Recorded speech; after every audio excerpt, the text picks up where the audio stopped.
Master the business of speaking with your hosts, Taylorr and Austin. You're listening to Technically Speaking.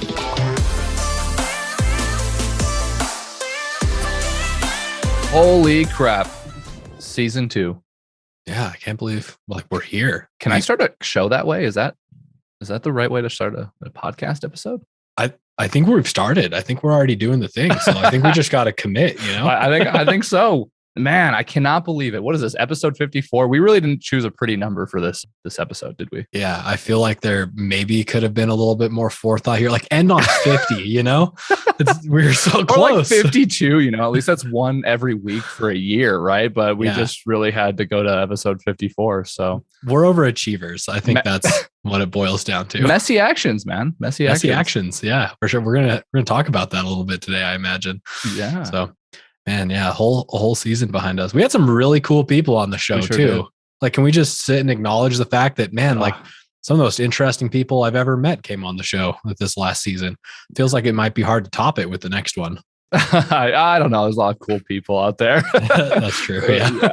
Guess we didn't max out that meter yet, but yeah, no, and I hear you. It was honestly like, I can't believe how much we learned just in the year of running the show as well. Like all the people we got to have a conversation with, talk about like the journey of a growing business and the different mechanisms that actually run that thing, like systems and sales and the marketing. I mean, we touched on so many different aspects and we brought so many cool perspectives to the table. It was just so exciting to hear how there's so many different paths to the similar outcomes, Yeah, exactly. Like there's a million permutations for how somebody got. In fact, that was one of the most common things that we heard from our guests is like people come on, we'd ask where they came from and be like, like most of your guests say this, but I kind of just stumbled into it. Yeah. I mean, like think about it. In fact, we had a few episodes that were specifically about the journey of becoming a speaker. Like, I don't know, one of the people that comes to mind right away is Simon. Yeah, Simon T. Bailey, right? Yeah, that guy, Disney executive turned professional speaker. I mean, man, what a crazy trip. Do you remember that Disney story? Can you recap that a little bit? That was wild. Yeah, I mean, from what I remember, and Simon, correct me if I'm wrong here, man, feel free to reach out. But so Walt Disney, so he was working for Walt Disney Resort. You can't talk to any journalists, and the journalist ends up hitting him up, and he just asks a question like, so where do you see yourself in 10 or 15 years? And Simon said something along the lines of, well, I plan on being the president and CEO of Walt Disney Resorts. And they printed it. And so, I think it was kind of at those moments Simon mentioned to us that, he was kind of thinking about going off and doing his own thing. And so he did for a while, but, it took him a while to get there, and especially building that 7-figure business that I think a lot of us strive for. It took a lot of patience and iteration and learning. And man, he really uncovered in that episode, I remember, just like how laser focused you have to be to get to that outcome. Yeah. And how often he iterated too. Like you mentioned that as one of the things. And like that dude, every 10 years picks a new word to build his entire brand around. Yeah. I think the first one was brilliance, right? Brilliance. And then sparking, sparking, individuals. And man, when you're able to take your message and turn that into one word, one thing that you help do, like Simon's brilliance back in the day, pulling brilliance out or helping people recognize their spark, the things that ignite them. It makes it so simple for people to understand and easy to buy from you and easy to understand impact. And it's no wonder why it's easy to build a scalable business at that point. Yeah. Well, especially when you're like him too, and you just take massive action. You leave Disney, no problem. Let's just go start a business and then go all the way. I mean, and he really burned his boats, so to speak. Yeah, I remember that business, which super great. He's not the only one too that did that. Like John Colby, he's another person that came to mind. Yeah. I mean, that dude, he really just went for it. I remember there was this one line where he was like, I mean, I'm a man. I believe in God. I believe in destiny. And basically, I just went for it. Yeah. There's also that other analogy where he was like, you're swimming in a pool and holding on to the side of the pool, and you just have to take a leap out and start treading water, really. But ideally, you figure out how to swim, and then you can go a long ways, which is crazy. John was a cool guy. I like that episode. Yeah. Plus, I love that he did the thing that he was just passionate about, doubled down on improv. That's a good episode, by the way. If you have any interest in improv, that's John Colby. Yep. That one. Yeah, that was a good one. Who else comes to mind about their journeys? Yeah. I have to mention James Taylor, right? I mean, 3 years from not being a speaker to running a 7-figure speaking business. I mean, there's only a few ways to do that. And James in that episode uncovered like some like the unfair advantage he had was really the level of marketing that he knew to kind of get things off of the ground. Luckily, some exposure to the music industry as well, kind of growing up and kind of just knowing how the event space works. But like it was systems for him. It was like structured marketing and sales process. And I mean, on top of that too, he really broke down like knowing his fee right away. He knew his lane, he knew his fee right away. He had that laser focus that we talked about with Simon, and that massive action John has as well with the marketing efforts and the sales efforts. It was a process, and he's able to replicate that from past experiences. I mean, what an awesome message for exactly what we do here. For sure. He wasn't the only person that mentioned that either. Like, no. I think about Glenn Guyton. He's another person. He didn't start off with the same type of leverageable resources like James did with his, music industry background and his deep level of marketing and everything. But he just went right into systems and structure and process and did the thing. Like, in fact, he even like hired a team relatively early on that helped him sort of step back from the stuff that he didn't like doing or wasn't as good at doing, didn't want to learn how to do. Yeah, it's wild. So look, there's all these different stories that we've talked about. And this is one of the things that we were trying to figure out, Taylor and I, as we were deciding what we were going to do with this finale episode. And so we started thinking about like what the core pillars were that helped people become successful. And I think we've done a pretty good job at identifying 5 major areas that our guests tended to sort of gravitate to that help them be successful, right? There's like Stagecraft piece, how you actually deliver for your clients. There was the mindset, like what it takes to actually build a business, but starting with the inside. And then there's obviously sales and marketing efforts. And then sort of the unifying area, which was systems and all the different moving components that you can use to make those other areas easy. So we figured maybe we would just recap across those 5 different areas. So that starts with Stagecraft. I mean, there's a few people that come to mind here. Christine Schoonmaker. Yep. Man, she was awesome at being clear and concise and cohesive with your messaging. I mean, that's like one of those things that doesn't get talked about enough. And let's be honest here. A lot of the people listening to the show are speakers. Being concise. Maybe not the most natural thing for a bunch of storytellers, but man, it's so important. Yeah. And what I loved about the episode with Christine is like, she really like also not only talks about how clear your messaging needs to be, but that it needs to drive action, right? Like that's going to be a common theme here, guys. But the messaging drives some action. They want you to take some action. And she talks about that. Like Stagecraft isn't just about delivering the message, the thing that you're passionate about, although she certainly highlights that. It's also about driving that action forward. So I really loved how she brought that out. And I think she's also connected with, like, especially when it comes to like the Stagecraft piece, how to connect with an audience, right? Like she really like outlined a framework that would allow you to take your message and then communicate that back to an audience and make them feel that passion as well. And I think that kind of adds to the value of you showing up as a speaker, right, to any event. Yeah. Oh yeah, for sure. It's sort of along the lines of Rich Mulholland too. One of our more recent episodes, the missing link between your content, your passion, and then actually creating results for the people that are there, right? Connecting with your audience in a way that they get value out of it. That's right. Yeah, that Rich is a crazy guy too. Can I just stop? Rich, I love you. If you're listening, right? Oh man, I will never forget about his lobby with a blow up doll receptionist, toilets instead of chairs. I don't even. I feel like I stepped into the Twilight Zone with that episode, and it was awesome. Came out alive. So for sure. And I just want to recap this: the missing link, right? The whole idea of this, and I think Christine talks about this as well, is that a lot of speakers will just want to deliver a message, especially if you're just starting out or you're aspiring because you feel like you've got a message, or maybe you're just trying to get the business off the ground. Like a lot of the motivation when you first get exposed to this industry is the message that you have to share, not the actions you want people to take as a result of that. And that's kind of Rich's whole point, that if you need the messaging, yes, but you've got to have the action involved. If that audience isn't transformed after you've gotten off of that stage, we haven't done our jobs. Yeah, for sure. And you can do that too in a way that feels authentic. That's another one of the reasons that I love that episode with Rich, is how much he talked about just being yourself. Because the thing is too, is like, even if you're very actionable, right? Like there's all the horror stories of the boring 3-hour workshops where people were yawning the whole time. And like, you have to pair outcomes with, I want to say entertainment, but I don't know if that's the right word. Like you just have to communicate it in a way that excites people and that connects with them on an emotional level as well as a practical level, Yeah. And there's so many other ways that you can do that too. Like I was thinking about Jeff Savilico, shout out Jeff, man, what an awesome episode. And like, he talks about that too. And in fact, he even has this one part where he's talking about what happens before his speaking events, where he's trying to connect with the audience beforehand by going in and asking what they need and making suggestions that will better help people get the content and the value out of the sessions. And I thought that was really cool. MCing is also just kind of a fascinating take on how you can do this. But, well, speaking of improv too, right? Like we were just talking about John Colby. I know we're talking about Mark Levy here in a little bit, but like,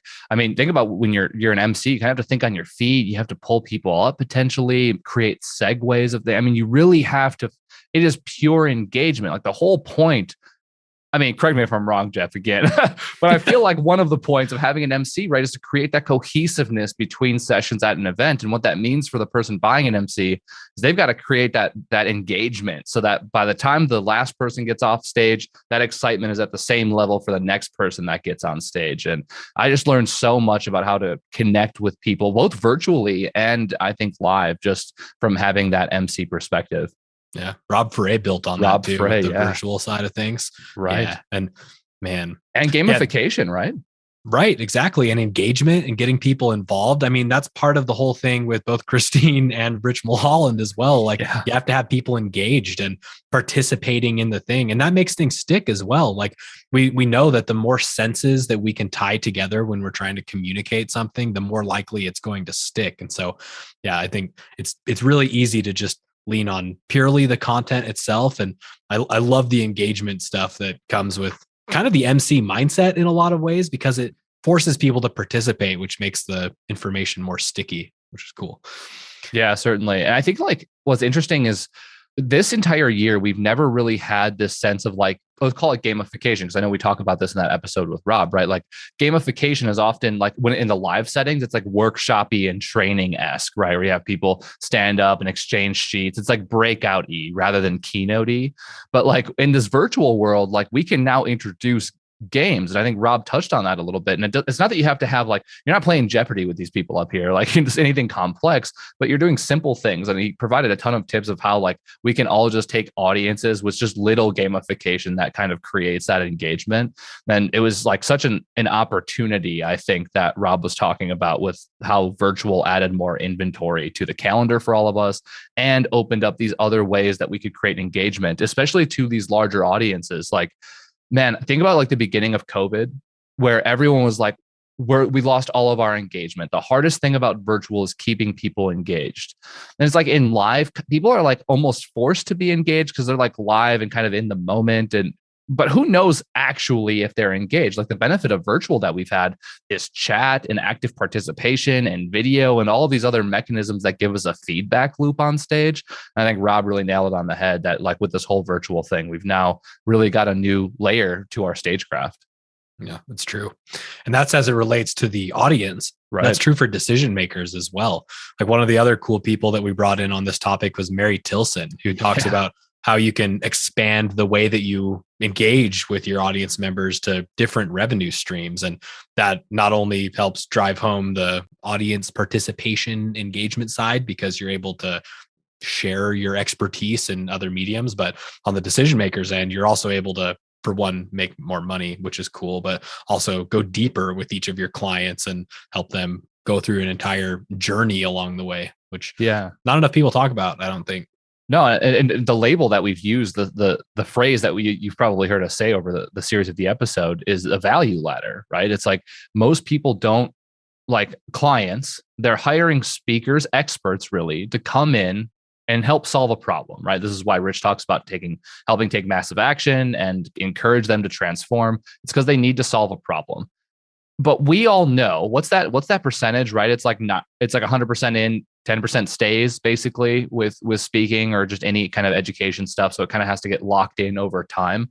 It's kind of like those apps like Recur, that drop that content over time to keep that engagement. The challenge is that speaking just doesn't keep enough education stuck with us. And so the client, if they're really trying to solve a problem, they might want you to go deeper with them, like consulting or deeper trainings or dripped content afterwards, like these other ways you can create money, but also provide deeper impact for them because you can actually solve their problem. And I think Mary really alludes to that whole idea of like, if you can bring someone through a progression of value ladder, speaking, and then maybe some training, and then some coaching, and then some consulting, or whatever your value ladder looks like, not only are you going to make more money as a business, but you're going to provide more impact, be more solutions oriented for your clients.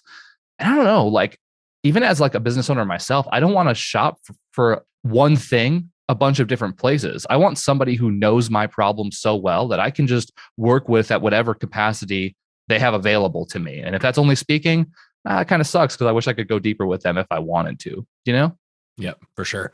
It's so funny because every single person that we just mentioned with Stagecraft really kind of alluded to that major idea, which is that like you need to basically meet people where they're at and create solutions and outcomes. And Mary's whole point is you can do that through ways that are beyond just speaking. And like we say this all the time, right? This is why we call this type of business an expert business rather than a speaking business, because speaking is just one sort of component to all of these different ways that we can be delivering value and sharing our expertise with people. And the stage is obviously super important, but there's even flavors of the stage, right? Like I think people typically associate speaking with keynoting, but there's workshops, there's breakouts, there's trainings where we do prolonged periods of time. And then even adjacent to that, coaching, consulting, like all of these things basically, right? They all fit into the same category and they all have this common thread here, which is that we're solving problems. It's just through various mediums that allow us to do that.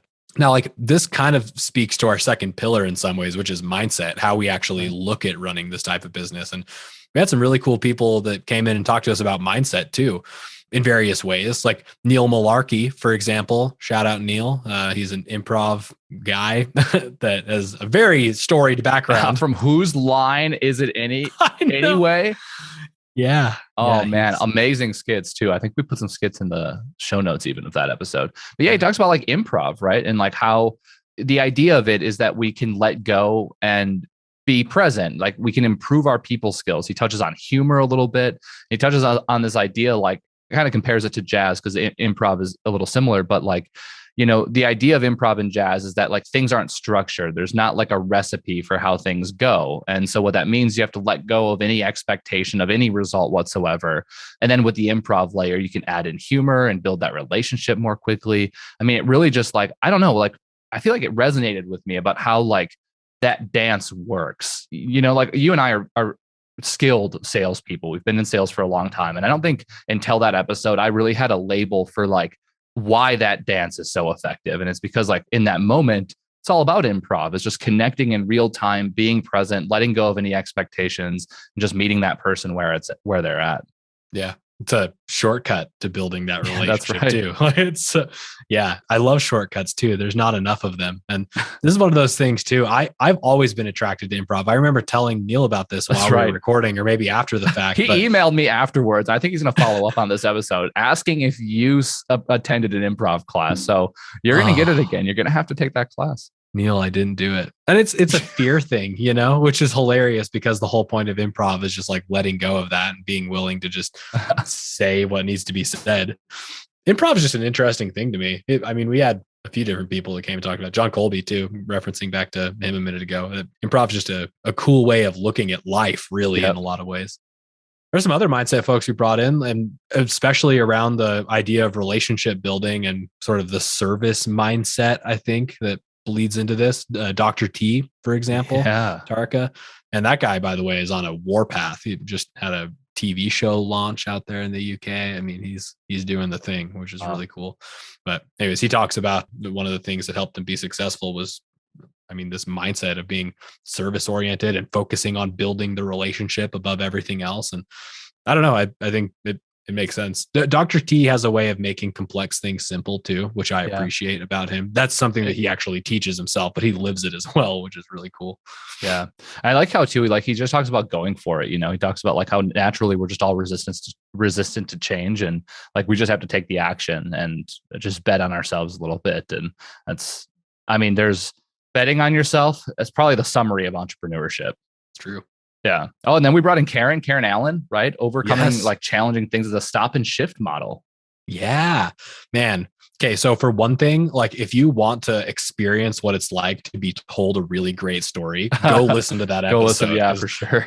Karen had me jaw dropped at one point. I told her in the episode, I think one of the best storytellers ever, but yeah, like that stop and shift mentality that she talks about is huge. And here's the thing, like as an entrepreneur, when you're betting on yourself, you're going to fail, and probably a lot, and probably really hard a few times. And so you'd need a good way to keep your mindset in check when that happens. I mean, Taylor, how many times have we had an existential crisis while running this business or other businesses?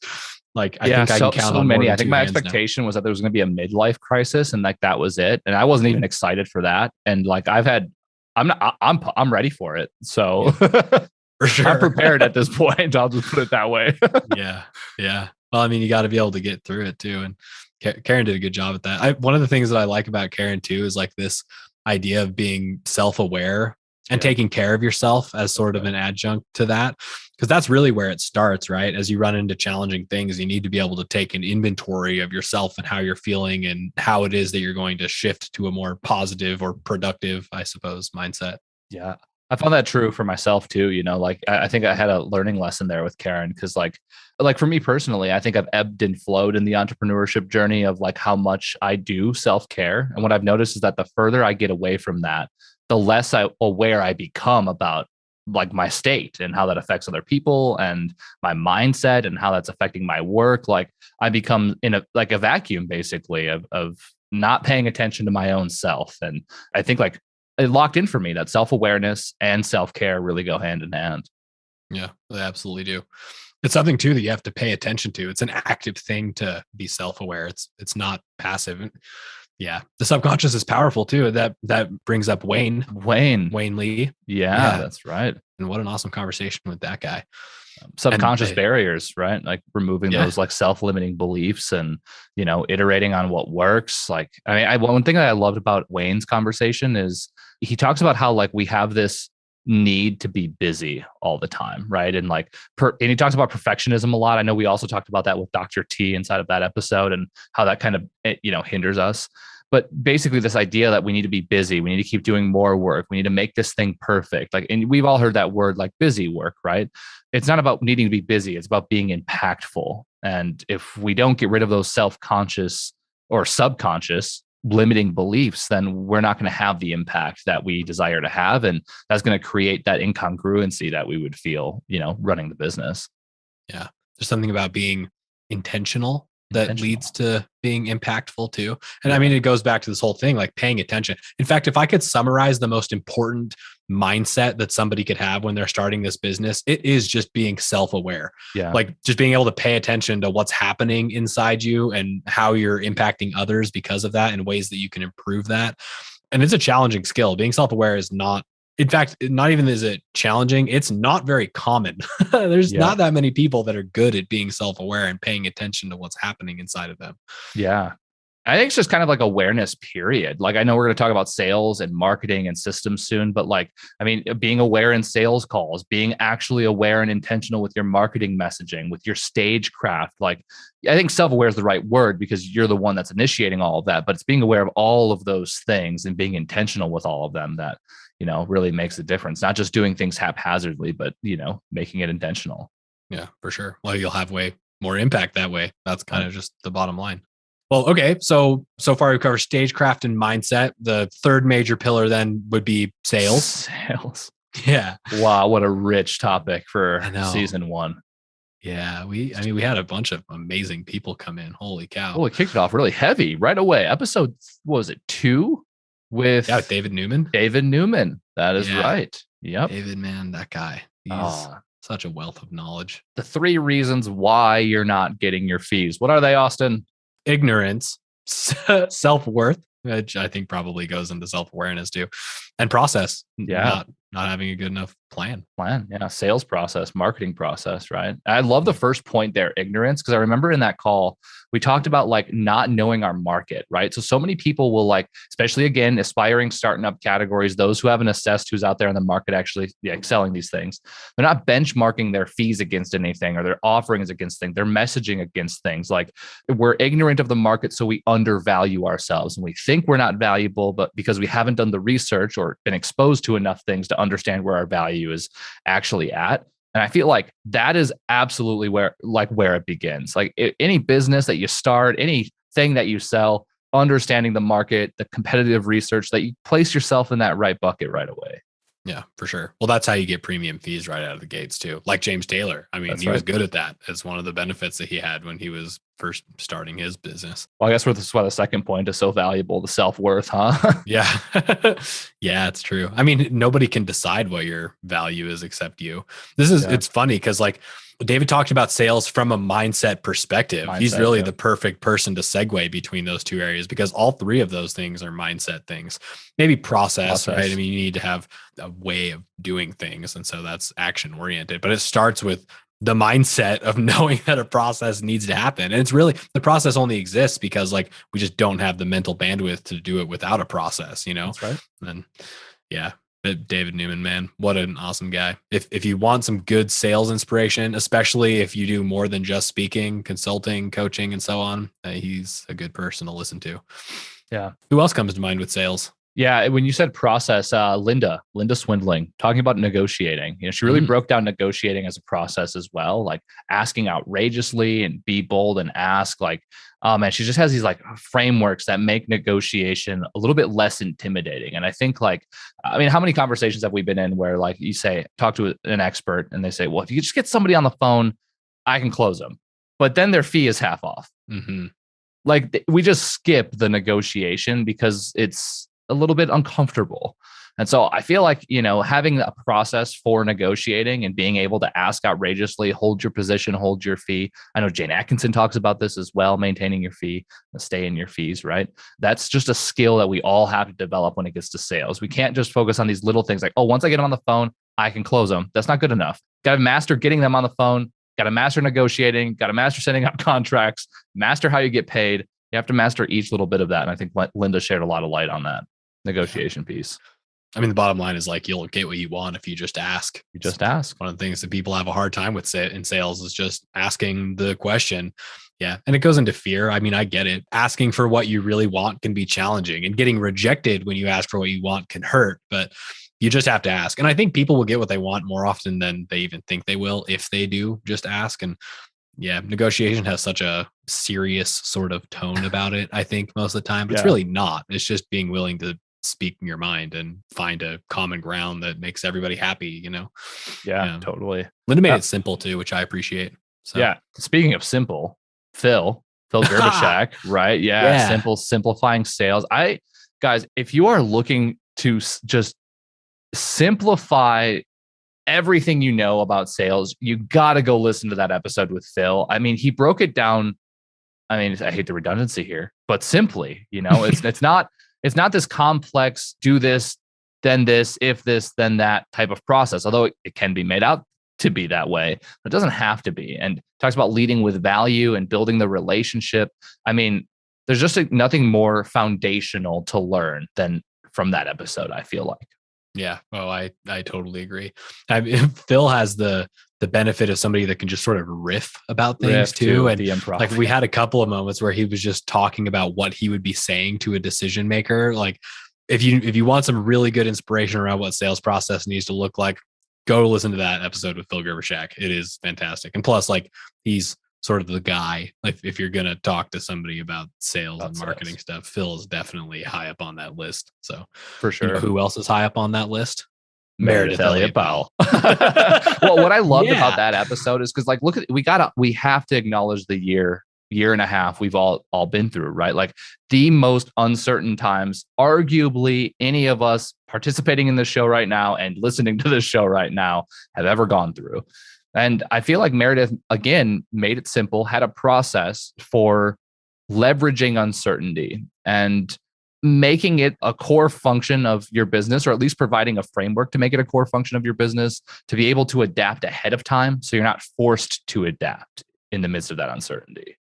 Yeah, for sure. Which being able to think on your feet is really important. But if you can be prepared to think on your feet, although that's kind of a weird way to put it, I mean, you'll be more successful. That's just the bottom line. And like this year has shown us that that's exactly true. You really need to be prepared.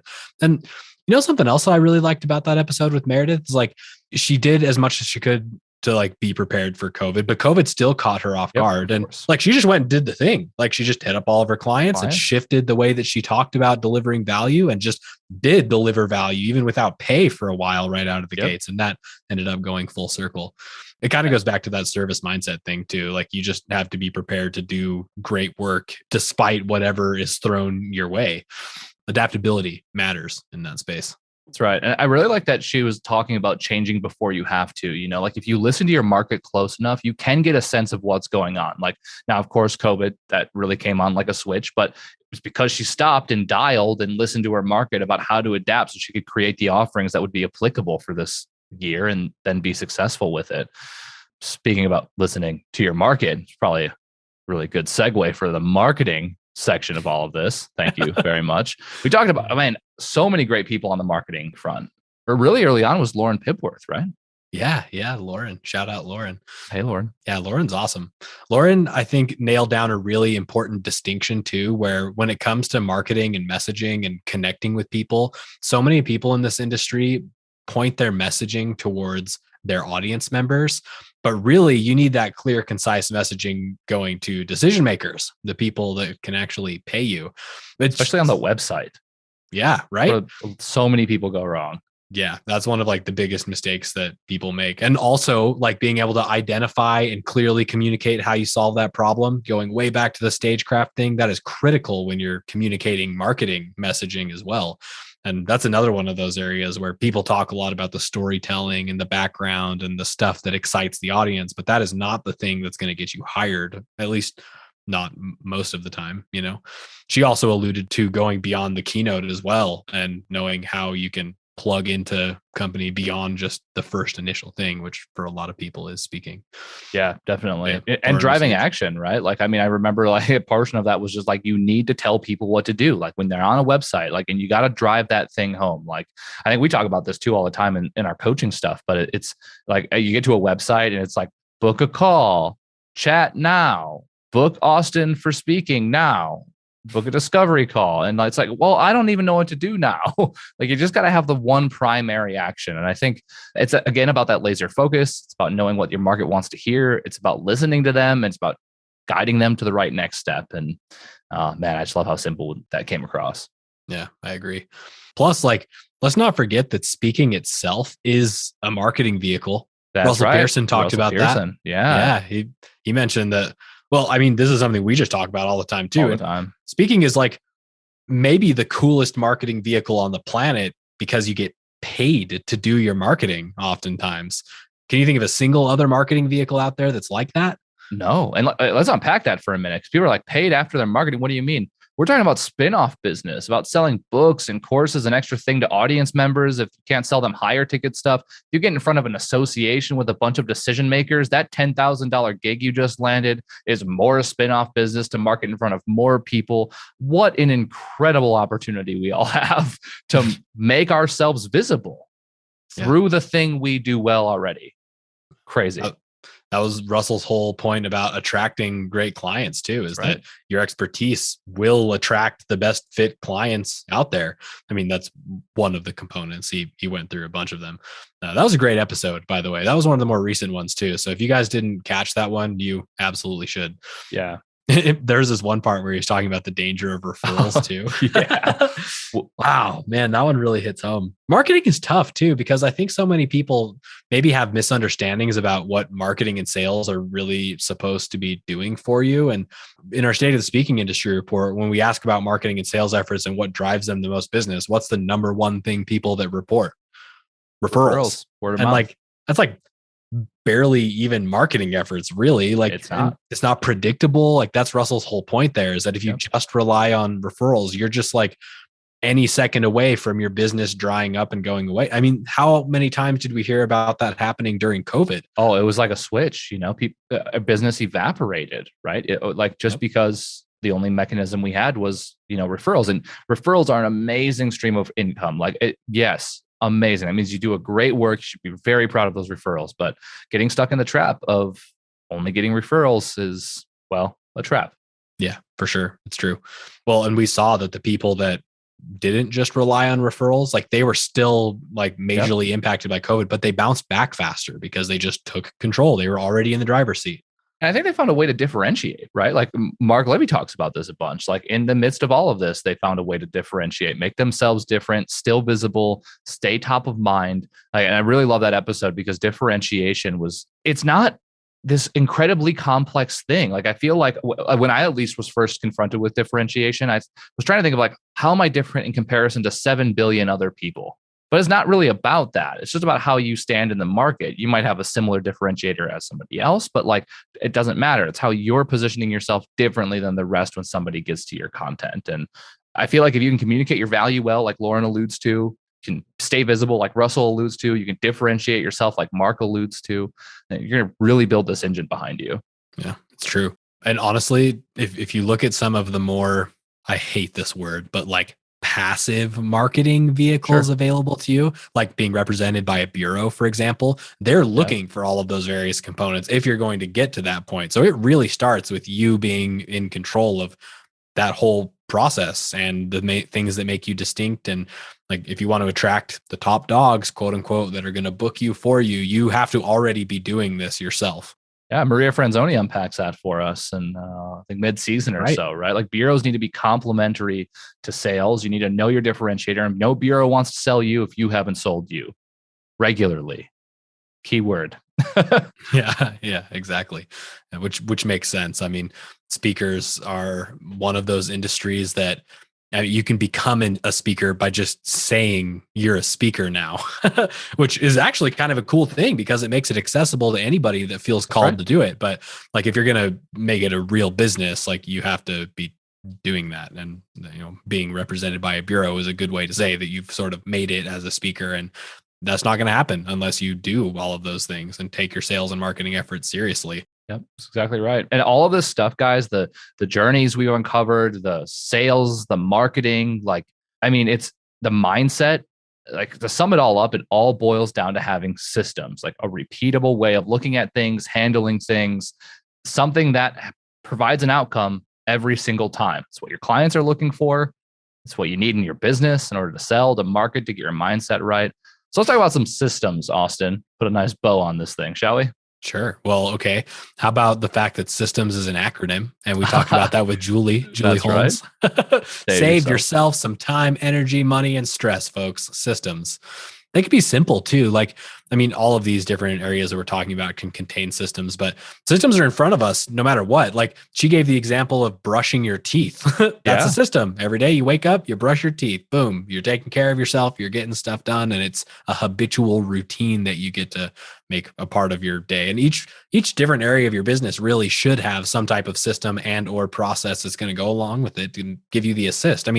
Especially if you're a solopreneur or you have like a limited number of staff or people that are helping you out with this, like, this is the way that you make your time more leverageable because you're not having to put creative energy into making things happen. Yeah. And what I love about this whole conversation is I think Crystal Washington talks about how systems technology can be simple, right? Because we get exposed to so much different tech we can use, right? Especially since we run, I would say most of us, digital businesses, right? But Crystal really boiled it down because we asked a question like, what type of tech would you focus on? And she says, relational technology. Anything that helps you build a relationship is where you should invest. And anything that maintains it, makes it better, removes friction. What a simple way to look at how to prioritize the technology you have in the business. Yeah, I agree. Beyond just the tech as well, one of the things that people need to get their arms around is that if you're going to successfully get each of these different areas of the business that we're talking about here working in alignment, you need a system for the business itself as a whole. And Mary Kelly was the person to talk to there, where we talk about creating a vision for your business, reverse engineering what actually needs to happen in order to get there. I mean, she gets really granular about having checklists for everything that she does, not ever doing the same thing twice without creating a standardized process for making it happen. And this is one of those things that like people get hung up on this, and they also tend to spin their wheels if they don't have this, like a clear vision for where they're going and a clear set of steps that they're going to take in order to get there. And based on that, that's how you create the systems and processes and implement the technology and things that are going to help you get there. Like all of this is pointless. Every area that we just talked about, the stagecraft, the mindset, the sales, the marketing, none of it matters if you're not clear about where you are and where you're going. So that's another good one. Mary Kelly, shout out to you. And plus she dropped some of the best resources of anybody that dropped. Okay, that's not true. There were a bunch of really good resources. But Mary Kelly's were really good. So, and what a season. Holy cow. Yeah. What's crazy is like, we didn't engineer any of these like topics, prior to the show. We just invited a bunch of amazing people that we know had specialties. And like, we sat down earlier to construct this episode and we realized, wow, we talked so much about the journey, about the mindset, about the sales, the systems, marketing. Yeah, all of it. It's kind of serendipitous in a way. And I feel like I have learned so much. I think that's a nice bow we put on season 1. Good finale episode. We are now into season 2. I can't believe we're about to launch season 2. We have a lot in store. We are now going to be adding video to the show, so you can find us on YouTube. We've always had the show on YouTube, but it's been just a graphic of sorts. But now we'll actually be doing video. So if you're not already, definitely go subscribe to YouTube. You can join our network. Talk about that in a little bit too to get early access. And our next season will be dropping November 2nd. So November 2nd, that's about a couple weeks away, a little break in between season 1 and 2. And also, we have some really fun stuff coming up at SpeakerFlow. We are celebrating our new coaching program launch. So if you're interested in that, just hit us up. And like I said earlier, if you want early access to the show, the video, all the content, a bunch of exclusive stuff, head over to our network, university.speakerflow.com. It's free, and it's our own social network of a bunch of experts looking to build a better business.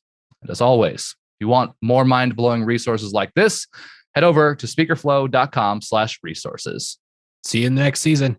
Thank you so much for chiming in. I just wanted to take a second to thank our sponsor, Auxbus.